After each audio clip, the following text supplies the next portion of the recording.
জগন্নাথ জয় জগন্নাথ জয় জগন্নাথ জয় জগন্নাথ।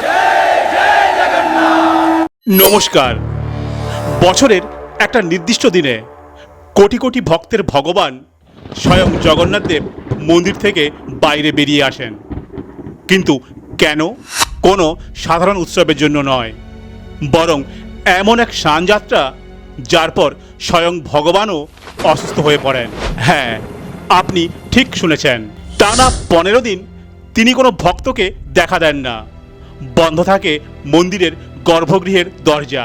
কিন্তু কেন এই অদ্ভুত নিয়ম? কেন প্রতি বছর জ্যৈষ্ঠ পূর্ণিমাতে ঘটা করে স্নান করানো হয় মহাপ্রভুকে? আর এই স্নানযাত্রার পেছনে লুকিয়ে থাকা আসল রহস্যটাই বা কি? আজকের ভিডিওতে আমরা উন্মোচন করতে চলেছি উড়িষ্যার পুরী ধামের সবচেয়ে প্রাচীন এবং রহস্যময় উৎসব জগন্নাথ দেবের স্নানযাত্রার আসল ইতিহাস ও মাহাত্ম্য। এমন কিছু অলৌকিক তথ্য আজ আপনাদের আমি জানাবো, যা হয়তো আপনি আগে কখনো শোনেননি। ভিডিওটা শেষ পর্যন্ত দেখুন, কারণ শেষের রহস্যটি আপনাকে চমকে দেবে। চলুন শুরু করা যাক।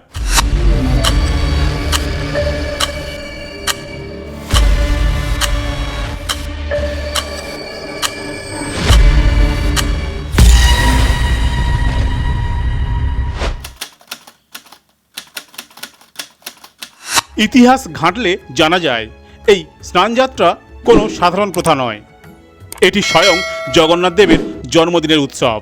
স্কন্দপুরাণ অনুযায়ী সত্যযুগে মহারাজা ইন্দ্রদ্যুম্ন যখন প্রথমবার শ্রী জগন্নাথ দেবের কাঠের মূর্তি প্রতিষ্ঠা করেছিলেন, তখন তিনি মহাপ্রভুর প্রথম স্নানযাত্রার আয়োজন করেন। সেই থেকে আজ পর্যন্ত হাজার হাজার বছর ধরে এই প্রথা এতটুকুও বদলায়নি। জ্যৈষ্ঠ মাসের এই পূর্ণিমা তিথিকেই মহাপ্রভুর আবির্ভাব তিথি বা জন্মদিন হিসেবে পালন করা হয়। শাস্ত্রে বলা হয়েছে, স্নানযাত্রার দিন যদি কোনো ভক্ত মহাপ্রভুর রূপ দর্শন করেন, তাহলে তার সমস্ত পাপ ধুয়ে মুছে সাফ হয়ে যায়। একে বলা হয় মঞ্চ স্নান। সারা বছর মহাপ্রভুকে মন্দিরের ভেতরের রত্নবেদিতে পুজো করা হলেও এই একটিমাত্র দিনে মহাপ্রভুকে মন্দিরের বাইরে জনসমক্ষে সবার সামনে স্নানবেদিতে নিয়ে আসা হয়।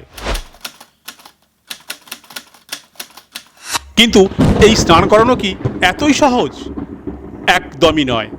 এর পেছনে রয়েছে এক কঠোর ও অলৌকিক নিয়ম। স্নানযাত্রার ঠিক আগের দিন মাঝরাতে মন্দিরের ভেতরে থাকা অত্যন্ত পবিত্র এবং গোপন সোনা কুয়া বা সোনার কুয়ো থেকে 108 ঘড়া জল তোলা হয়।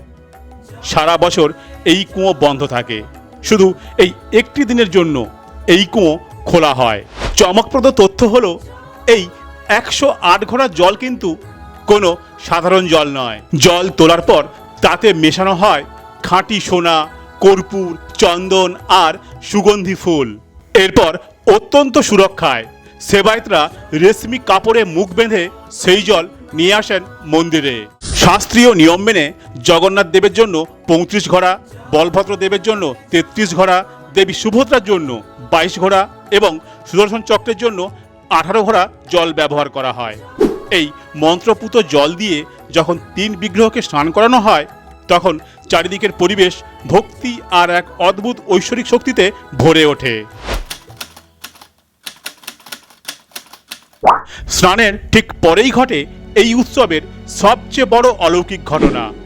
স্নান শেষে জগন্নাথ দেব ও বলভদ্রদেবকে সাজানো হয় এক অদ্ভুত বেশে, যাকে বলা হয় গজানন বেশ বা গণেশ বেশ।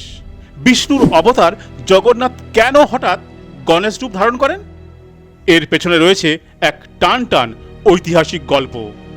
কথিত আছে, 4র্দশ শতাব্দীতে মহারাষ্ট্রের এক গণেশ ভক্ত গণপতি ভট্ট পুরীতে এসেছিলেন প্রভু জগন্নাথ দেবের দর্শন করতে। তিনি বিশ্বাস করতেন পরম ব্রহ্ম শুধু গণেশ রূপেই থাকতে পারেন। কিন্তু মন্দিরে এসে তিনি যখন জগন্নাথ দেবকে দর্শন করেন, তখন তিনি হতাশ হন। তিনি মনে মনে ভাবেন, ইনি তো আমার গণেশ নন। অত্যন্ত দুঃখ পেয়ে তিনি পুরী ছেড়ে চলে যেতে উদ্যত হন। ঠিক তখনই স্বয়ং জগন্নাথ দেব মন্দিরের প্রধান পুরোহিতকে স্বপ্নে আদেশ দেন এবং গণপতি ভট্টকে ফিরিয়ে আনতে বলেন।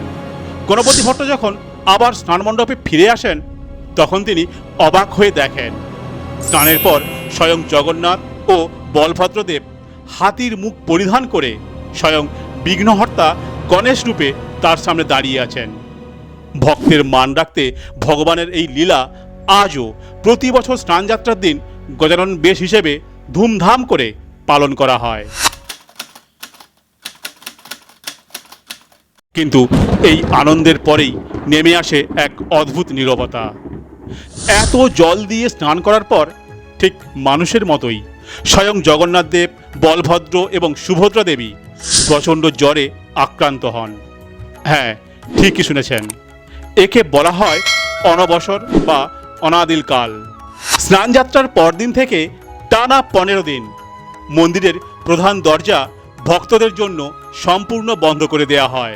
এই 15 দিন কোনো পুজো হয় না, ঘণ্টি বাজে না, এমনকি মহাপ্রভুর প্রিয় 56 ভোগও রান্না হয় না। বিজ্ঞান এবং ভক্তির এমন মেলবন্ধন পৃথিবীর আর কোথাও দেখা যায় না। এই অনবসর চলাকালীন মন্দিরের গোপন কক্ষে রাজবৈদ্যরা মহাপ্রভুর চিকিৎসা করেন। তাকে দেয়া হয় ভেষজ ওষুধ, পাঁচন এবং বিশেষ আয়ুর্বেদিক তেল, যাকে বলা হয় ফুলুরি তেল। এই 15 দিন মহাপ্রভুকে শুধু ফলমূল এবং হালকা খাবার দেয়া হয়। এই সময়টা এতটাই রহস্যময় যে মন্দিরের প্রধান সেবায়েত দৈতাপতি ছাড়া আর কারোর সেখানে প্রবেশের অনুমতি থাকে না। এই 15 দিনের রহস্যময় কোয়ারেন্টিন কাটিয়ে মহাপ্রভু আবার আষাঢ় মাসের অমাবস্যা তিথিতে আমাদের সামনে ফিরে আসেন, যাকে বলা হয় নবযৌবন দর্শন। আর তার ঠিক 2 দিন পরেই শুরু হয় বিশ্বখ্যাত রথযাত্রা। ঈশ্বরের এই মানবিক লীলাই পুরীর জগন্নাথকে পৃথিবীর অন্যান্য সব দেবতার থেকে আলাদা করে তুলেছে। জগন্নাথ দেবের এই স্নানযাত্রা আমাদের শেখায় যে ভগবান কোনো পাথরের মূর্তি নন, তিনি জীবন্ত। তিনি ভক্তের জন্য রূপ বদলান, আবার মানুষের মতোই অসুস্থ হন। জগন্নাথ দেবের এই স্নানযাত্রার রহস্য এবং তথ্যগুলো আপনার কেমন লাগলো? আপনি কি কখনো পুরীর স্নানযাত্রা বা রথযাত্রা সামনাসামনি দেখেছেন? কমেন্টে জানান। আর ভিডিওটা ভালো লাগলে শেয়ার করুন, লাইক করুন। এই রকম আরও রহস্যময় এবং আধ্যাত্মিক ভিডিও পেতে চ্যানেলটাকে এখনই সাবস্ক্রাইব করুন। কমেন্টে সবাই ভক্তি ভরে লিখুন জয় জগন্নাথ। দেখা হচ্ছে পরের ভিডিওতে। সুস্থ থাকুন, ভালো থাকুন, নমস্কার।